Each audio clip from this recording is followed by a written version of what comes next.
چیزیں ہمیں نظر آتی ہیں، یہ تمام چیزیں بنیادی طور پر تصورات سے بنی ہوئی ہیں. مختلف قسم کی آرکٹائپل فارمز ہیں، تصورات ہیں، آئیڈیاز ہیں، جن کا اظہار یہ تمام چیزیں ہیں. مثال کے طور پر گلاس کا اگر لفظ ہم بولتے ہیں گلاس، تو گلاس کا ایک تصور ہے، ایک یونیورسل قسم کا، ایک عالمگیر گلاس کا تصور ہے جو کہ ہماری روح کے اندر یا ہمارے ذہنوں کے اندر پہلے سے موجود ہوتا ہے، اور اس کی کچھ خاص صفات ہوتی ہیں جس سے ہم اس کی پہچان کرتے ہیں کہ جس چیز کے اندر یہ صفات پائی جائیں گی اس کا نام گلاس رکھ دیا جائے گا. ایسے ہی کرسی ہے، ایسے ہی دیگر چیزوں کے بارے میں کلی قسم کے تصورات. کلی تصورات سے مراد یہ ہوتا ہے کہ ان کی ایک یونیورسل عالمگیر تعریف ہے، یونیورسل ڈیفینیشن ہے، کچھ کریکٹرسٹکس ہیں، کچھ صفات ہیں، کچھ خوبیاں ہیں جو کہ اس شے کا تصور قائم کرتی ہیں. اور وہ تصور جس شے کے اندر پایا جاتا ہے، وہ صورت جس مادے کے اندر پائی جاتی ہے، اس مادے کا وہی نام رکھا جاتا ہے. گلاس کی خوبیاں جس مادے کے اندر پائی جائیں گی، وہ پلاسٹک کا بنا ہو، وہ شیشے کا بنا ہو، وہ لکڑی کا بنا ہو، وہ مٹی کا بنا ہو، مادہ کسی بھی شکل کے اندر ہو، اگر اس کی صفات وہی ہیں جو کہ ایک عالمگیر تصور گلاس کی ہیں، تو پھر ہم اس شے کو، چاہے وہ پلاسٹک کی ہے یا شیشے کی ہے یا مٹی کی ہے، ہم اس کو گلاس کہیں گے. ایسے ہی تمام چیزوں کے بارے میں ہم ایک یونیورسلز کا جو کانسیپٹ ہے وہ ڈیولپ کر سکتے ہیں، آئیڈیاز ڈیولپ کر سکتے ہیں، تصورات بنا سکتے ہیں. اس چیز کو فلسفے کی تاریخ میں آئیڈیلزم بھی کہا جاتا ہے. آئیڈیلزم جس کا ترجمہ اردو کے اندر کبھی تصوریت پسندی کیا جاتا ہے، کبھی مثالیت پسندی کیا جاتا ہے، مثالیت پرستی بھی کہا جاتا ہے. تو مثال بنیادی طور پہ اس تصور کو کہا جاتا ہے جو انسانی ذہن کے اندر قائم ہوتی ہے، اور وہ مثال جب کسی مادے کے اندر آپ کو نظر آ جائے تو اس مادے کا وہی نام پڑ جاتا ہے جو اس مثال کا نام ہوتا ہے. جیسا کہ میں نے گلاس کی مثال دی کہ گلاس کا ایک مثالی تصور میرے ذہن کے اندر موجود ہے، اور جب کسی مادے کے اندر میں اس تصور یا اس خوبی کو پاتا ہوں تو میں اس چیز کا نام گلاس رکھ لیتا ہوں. افلاطون کے بعد اس کا جو شاگرد ہے بڑا مشہور فلسفی ارسطو نے جو تصور دیا وہ یہ ہے کہ مادہ جو ہے وہ بغیر صورت کے موجود نہیں ہوتا. ہر جگہ ہر چیز جو مادے کے اندر مادی شکل میں ہمیں نظر آ رہی ہے، اس کی صورت اگر اس سے لے لی جائے تو وہ کوئی شے نہیں رہتی، وہ ظلمت قدح بن جاتا ہے، وہ ایک قسم کی نتھنگنس بن جاتی ہے. تو جس شے کے بارے میں ہم کہہ رہے ہیں کہ وہ موجود ہے، تو بنیادی طور پہ وہ اس کا تصور اور اس کا وہ مادہ، وہ مٹیریل جس کے ساتھ وہ چیز بنی ہے، ان دونوں کا مرکب ہے. یعنی کسی چیز کی جو ایگزسٹنس ہے، جو وجود ہے، وہ ڈیپینڈ کرتی ہے اس کی ایسنس کے اوپر، اس کے تصور کے اوپر. اس کا وہ مثالی تصور اگر مادے کے ساتھ مطابق نہیں ہوگا تو وہ شاید وجود نہیں رکھے گی. اسی طرح سے اگر انسان کی تعریف کی جائے تو ارسطو کے مطابق انسان کا ایک مثالی تصور موجود ہوگا، اور جو شکل، جو آپ کو یہ شکل نظر آتی ہے جو 2 پاؤں پہ چلنے والا جاندار ہے، وہ اگر ان انسانی صفات سے متصف ہو جائے گا تو پھر تو اس کو انسان کہیں گے، ورنہ اس کو حیوان کہیں گے، یا کوئی اور جاندار، یا کوئی بھی اس کا نام ہم رکھ سکتے ہیں. تو انسان کا ایک مثالی تصور ہے، اگر وہ مثالی تصور اس مادے کے ساتھ جڑا ہوا ہے تو پھر تو ہم اس کو انسان کہیں گے، ادروائز ہم اس کو انسان نہیں کہہ سکیں گے. پھر ارسطو نے حرکت کے بارے میں اس نے کہا کہ کائنات کے اندر ہر چیز جو ہے وہ حرکت کے اندر ہے. اب حرکت کے لیے اس نے 2 لفظ استعمال کیے کہ حرکت کی سمت، جیسے ہم کہتے ہیں نا کہ کوئی چیز اگر چل رہی ہے تو ایک نقطۂ آغاز ہے اور ایک نقطۂ انجام ہے، ان کے درمیان وہ چل رہی ہے. ایک پوائنٹ x1 ہے اور ایک پوائنٹ x2 ہے، اس کے درمیان وہ چیز حرکت کر رہی ہے. جب وہ ایک جگہ سے دوسری جگہ پر جاتی ہے تو ہم کہتے ہیں وہ حرکت کر رہی ہے.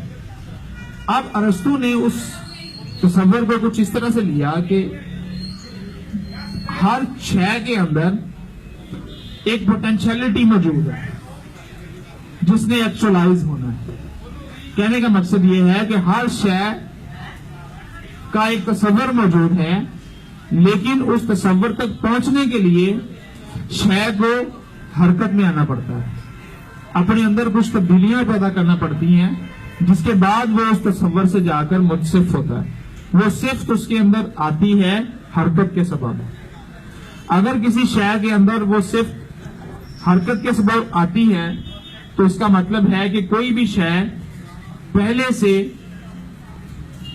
وجود تو رکھ سکتی ہے، لیکن اس کا وہ وجود مثالی سطح کے اوپر قائم ہوگا، نہ کہ حقیقی سطح کے اوپر. یعنی حقیقت میں وہ وجود نہیں ہوگا، بلکہ وہ صرف اور صرف مثالی سطح کے اوپر ہوگا. یعنی اگر آپ کے پاس لکڑی موجود ہے تو اس کو آپ گلاس نہیں کہہ سکتے، لیکن گلاس کا ایک تصور موجود ہے.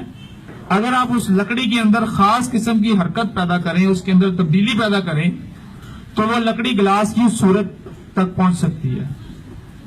تو یہ جو لکڑی کے اندر حرکت ہے بنیادی طور پر گلاس تک پہنچنے کی، اس کو وہ کہتا ہے کہ ہر لکڑی کے اندر یہ صلاحیت ہے کہ وہ گلاس بن سکے.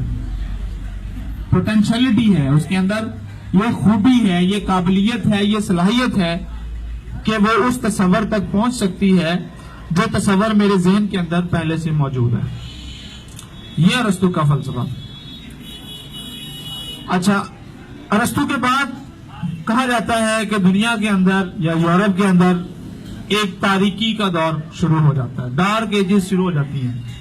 ڈارک ایجز سے مراد ہے کہ کوئی ایسا نیا نظریہ سامنے نہیں آتا، کوئی ایسی علمی تحریک سامنے نہیں آتی کہ جو افلاطون اور ارسطو سے آگے کی بات یا ان کے اوپر کوئی تنقید یا اس سے کوئی نئی بات نکال سکے. یورپ کے اندر یہ دور تقریباً 1500 سال تک جاری رہا، اور 1500 سال کے بعد دوبارہ سے ایک علمی احیاء کی ایک تحریک مغرب کے اندر پھوٹی، جس کو ہم نشاط ثانیہ یا رینیسا کا نام دیتے ہیں. رینیسا، نشاط ثانیہ، ایک بیداری کی لہر، دوبارہ سے علم کی ایک جستجو. ان 1500 سالوں کے دوران کیا ہوا ہے؟ ان 1500 سالوں کے دوران کا جو انسان ہے اوسطاً وہ کسی نہ کسی مذہب کا پیروکار رہا. اس نے تمام چیزوں کی تعریف، تمام چیزوں کا فلسفہ کسی نہ کسی مذہب سے لیا. وہ مذہب عیسائیت بھی ہو سکتا ہے، وہ مذہب یہودیت بھی ہو سکتا ہے، وہ مذہب جو ہے وہ اسلام بھی ہو سکتا ہے. تو اس وحی کو علم کا سورس بنا کر، ماخذ بنا کر چیزوں کو سمجھنے کی کوشش کی. یہ کہا گیا کہ اصول جو ہیں وہ وحی کے ذریعے وضع کر دیے گئے ہیں، اب انسان جو علمی جدوجہد کرے گا وہ ان اصولوں کی روشنی میں کرے گا. لیکن یورپ کے اندر 15ویں صدی کے اندر یا 16ویں صدی کے اندر ایک علمی تحریک، ایک علمی احیاء کی ایک تحریک جو ہے وہ بیدار ہوتی ہے. ایک روشن خیالی جس کا نام یہاں پر لیا جاتا ہے اکثر، رینیساں بیسیکلی دوبارہ سے کائنات اور انسان اور ان کے تعلق کو جاننے کی انسانی کوشش کا نام ہے. یعنی دوبارہ سے بجائے اس کے کہ ہم کسی لکھی لکھائی چیز سے علم کا احیاء کریں، ہم انسانی عقل کو بنیاد بنا کر چیزوں کو جاننے کی کوشش کریں. ہم انسانی ذہن کو بنیاد بنا کر، انسان کو بنیاد بنا کر، انسان کی مرکزیت قائم کر کے، عقلی طور پر انسان کی مرکزیت قائم کر کے چیزوں کو جاننے کی کوشش کریں. اس چیز کو رینیسا کہا گیا. رینیسا کے بعد اس یورپی فلسفے میں، جس میں انسان کا بنیادی کردار ہے اور عقل کا بنیادی کردار ہے، اس کو ترقی جس چیز نے دی ہے وہ سائنس ہے. یعنی یہ کہا جا سکتا ہے کہ اگر یورپ کے اندر سائنس ترقی نہ کرتی تو شاید یورپ کا فلسفہ آج یہاں پر ڈسکس نہ ہو رہا ہوتا، شاید وہ مسائل پوری دنیا کے مسائل نہ بنتے. تو سائنس کی ترقی نے یورپ کی اس فکر کو، اس عقلیت پسندی جس کو ریشنلزم بھی کہا جاتا ہے کہ عقل کی بنیاد کے اوپر چیزوں کو جانا جائے، انسان کے اندر یہ صلاحیت ہے کہ وہ کائنات اور انسان اور اس کے تعلق کو جان سکتا ہے، اس کو ایک سائنسی انداز کے اندر سمجھا جانے لگا، جس کے اندر ہمیں بڑے بڑے نام ملتے ہیں، جیسے کہ راجر بیکن ہے یا فرانسس بیکن ہے، جس نے ایک طریقہ کار وضع کر دیا کہ جب بھی آپ کسی شے کو جاننا چاہتے ہیں اس طریقہ کار کو جب آپ فالو کریں گے تو آپ اس شے کے بارے میں جان جائیں گے. اس کے اندر جس چیز کو مرکزیت عطا کی گئی ہے وہ انسانی تجربہ ہے کہ جو شخص یا جو انسان تجربے سے کسی خاص چیز کے یا کسی خاص بات کے یا کسی خاص مظہر یا فنامنا یا پروسیس کے تجربے سے نہیں گزرے گا اس کو علم حاصل نہیں ہوگا, جس کو سائنسی طریقہ کار کہا گیا.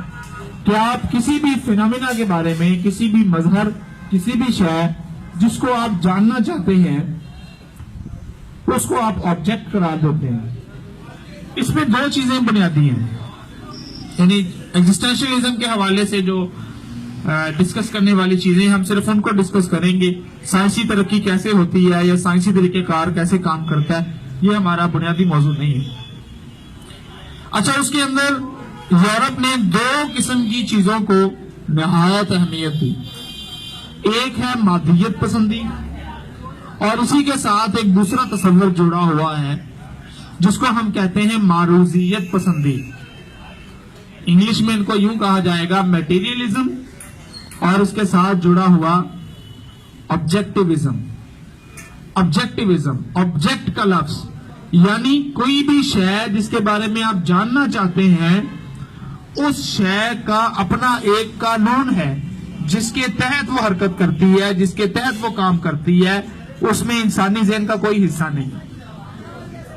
یوں کہہ لیجئے کہ کائنات کا جو نظام چل رہا ہے یہ آبجیکٹیو یا معروضی اس وقت ہوگا جب انسانی ذہن کا اس پہ اثر نہ ہو. یہ بنیاد بنتی ہے سائنسی علم کی. ایک سائنسدان جب کسی کیمیکل کو کسی جاندار یا بے جان شے کو یا کائنات کے ستاروں سیاروں کے بارے میں جاننے کی کوشش کرتا ہے تو اس میں بنیادی مفروضہ یہ رکھا جاتا ہے کہ اس ستارے کی حرکت یا اس کیمیکل کی پراپرٹیز میرے ذہن پہ ڈیپینڈ نہیں کرتی, میرے ذہن پر ان کا کوئی انحصار نہیں ہے. ہمارے اکثر یہاں پہ ایسٹرولوجی کی ایک ٹرم بولی جاتی ہے اور مشرق کے اندر تو اس کے اوپر بہت کام بھی ہوا کہ جی انسان کی جو قسمت ہے وہ پتھروں کے وہ خاص قسم کے پتھر ہیں, وہ اگر آپ پتھر خاص قسم کا پہننا شروع کر دیں تو آپ کے دن اچھے ہو جائیں گے. یا وہ جی آپ کا ستارہ گردش میں آ گیا ہے, ستاروں کی حرکت جو ہے وہ انسانی زندگی اور انسانی معاشرے پہ اثر انداز ہوتی ہے. انسان جو ہے وہ اگر اس طرح کا ہوگا تو اس کا ستارہ اس طرح کا ہوگا. بس ستارے کی حرکت کا انسانی ذہن سے تعلق جوڑنا یہ ایسٹرولوجی ہے. یورپ نے جس علم کو ترویج دی وہ ایسٹرولوجی نہیں, وہ ایسٹرونومی تھا. ایسٹرونومی فلکیات کا علم یہ ہے کہ ستاروں کی حرکت کا میرے ذہن کے ساتھ کوئی تعلق نہیں. اس چیز کو ہم آبجیکٹیوٹی کہتے ہیں. اور سبجیکٹیوٹی یہ چیز ہے کہ موضوعیت یعنی میرا ذہن جو ہے وہ کسی چیز پر اگر اثر کرتا ہے تو اس کو سبجیکٹیوٹی کہا جاتا ہے. یہ دو بحثیں ہمیشہ سے رہی ہیں کہ کیا کوئی ذہن جو ہے یا کوئی روح جو ہے یا کوئی قوت جو کہ مادی نہیں ہے غیر مادی ہے اس کا مادے کے اوپر اثر ہو سکتا ہے کہ نہیں ہو سکتا. کائنات کے جو قوانین ہیں وہ کسی ذہن کے تابع ہیں یا نہیں ہیں, یہ بحث ہمیشہ سے یورپ میں رہی ہے. لیکن یورپ نے جب سائنسی ترقی کی ہے, جو غلبہ یورپ کو دوسری اقوام پر حاصل ہوا ہے جس کے پیچھے سائنسی ترقی کھڑی ہوئی ہے, وہ سائنسی ترقی بنیادی طور پر ایک فلسفے کے اوپر کھڑی ہوئی تھی.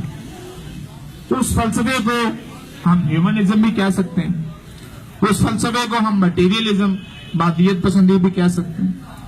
یعنی مادے کی تعریف یوں کی گئی کہ مادے کے جو بھی پروسیس اس کے اندر ہو رہا ہے, جو حرکت اس کے اندر ہو رہی ہے, اس کا میرے ذہن سے کوئی تعلق نہیں ہے, اس کا میری عقل سے کوئی تعلق نہیں ہے. میں صرف اس کی تفہیم کر رہا ہوں.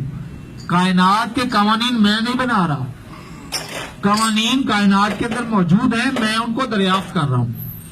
میں ان کو انوینٹ نہیں کر رہا, میں ان کو ایجاد نہیں کر رہا, میں ان کو دریافت کر رہا ہوں. تو یہ سائنس کی بنیاد بنی کہ کائنات فکسڈ اصولوں پر چلتی ہے. اس فلسفے کا جو اہم ترین بانی ہے وہ ہے ڈیکارٹ, رینے ڈیکارٹ. رینے ڈیکارٹ نے بنیادی طور پر مائنڈ باڈی ڈوئلزم جس کو انگلش میں کہا جاتا ہے، مادے اور ذہن کی ثنویت کا تصور دیا۔ مادے اور ذہن کی ثنویت وہی ہے جو میں پہلے آپ کو بیان کر چکا ہوں کہ مادہ ایک الگ وجود رکھتا ہے۔ مادے کی ڈائنامکس کو سمجھنے کے لیے خاص قسم کے اصول ہیں، اس کی حرکت کے اصول ہیں جن کا میرے ذہن کے ساتھ تعلق نہیں ہے۔ تو مادہ میرے ذہن سے الگ وجود رکھتا ہے۔ اگر کوئی ذہن موجود نہ بھی ہو تب بھی مادہ انہی قوانین کو فالو کرے گا،